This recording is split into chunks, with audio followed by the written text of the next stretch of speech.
It's really easy to look around the world and to think, how can there be a loving, compassionate God, higher intelligence, whatever you want to call it, if there is so much suffering in the world? Well, there are two main reasons why there is suffering in the world. The first reason is actually by choice. And it's so difficult for people to get their heads around that human beings do come into this earthly existence in order to suffer. There is a reason why they wanted to come into these difficult situations. And that's why so many people call Earth a school where people need to learn lessons. Actually, sometimes people want to come into those situations because they really want to appreciate who they are from a completely different perspective that from our human minds, we really struggle to understand. But that is a separate topic that we're not going to be talking about today. Let me know in the comments below if this is something that you want me to dive deeper into, and I'll explain some of the soul reasons, some of the choices that we make for ourselves, for our soul contract before we come to this earth, and why we might choose some of those reasons. But that's not going to be the focus of this conversation today. The focus of this conversation is going to be reason number two. And reason number two is actually a really interesting phenomena of free will. It's again our choice, but it's because we don't really understand how this reality works that we keep choosing the same things. Now, there is a little bit of an interesting reason why we keep doing this, and that's because we have these things called emotions. Now, our emotions were never meant to be separate from our heart chakra. They were always meant to be very connected to our heart chakra, but instead, they're now separated into the second chakra. So, our hormones, we know this, our hormones create our emotions. A trigger happens, there's something that happens in our body, cortisol gets produced, we have the emotion.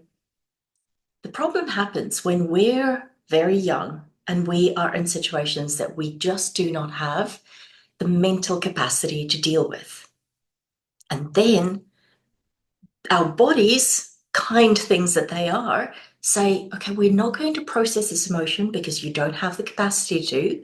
So I'm just going to store all of those emotions, all of those hormones in the body, in the organ that is most affected, and we're going to store it for you to deal with later.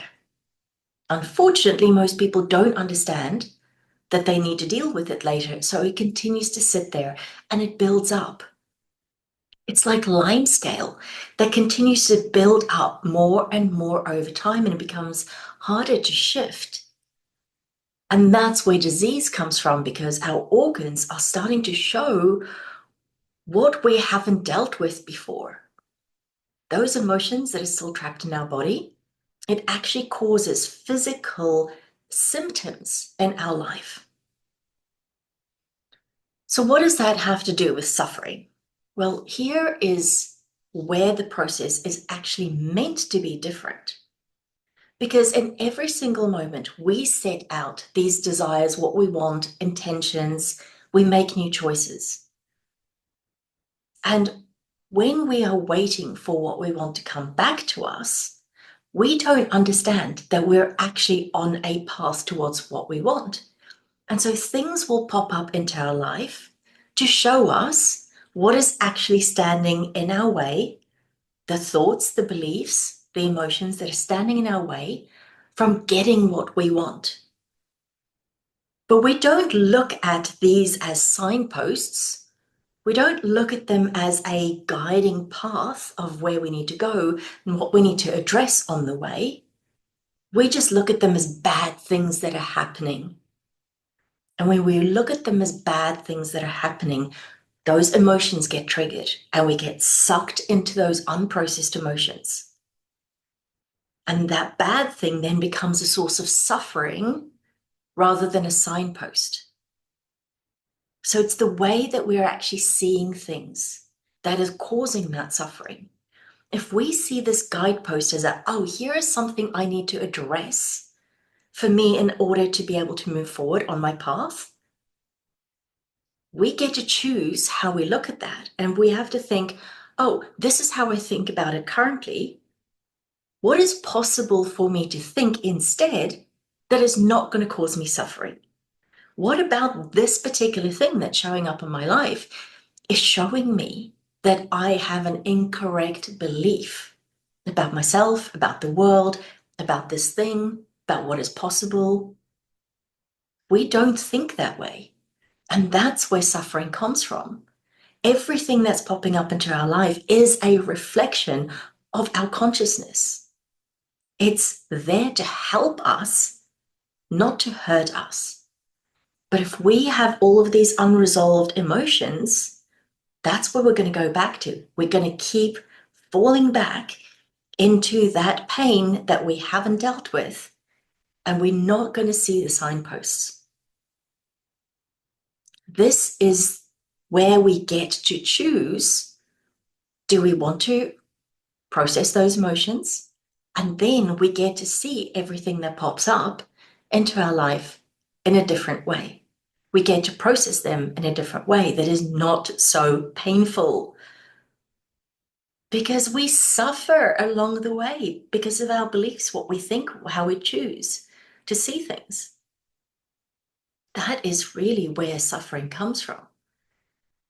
If we are able to let go of the old, painful stuff that we're carrying around, then we get to choose everything coming forward into our life as the directions of where we need to go. This is a very different way of operating in the world. This is where you really step into a level of empowerment because you get to choose how your life goes, not the circumstances around you. If this sounds like a much better way to live, then I invite you to actually start looking at where you're getting guideposts, but you're actually seeing them in the wrong way. Just start paying attention to what is happening, what is showing up, what is causing you that suffering. And come back and let me know in this video, just in the comments below, what you've noticed about how your life has shifted.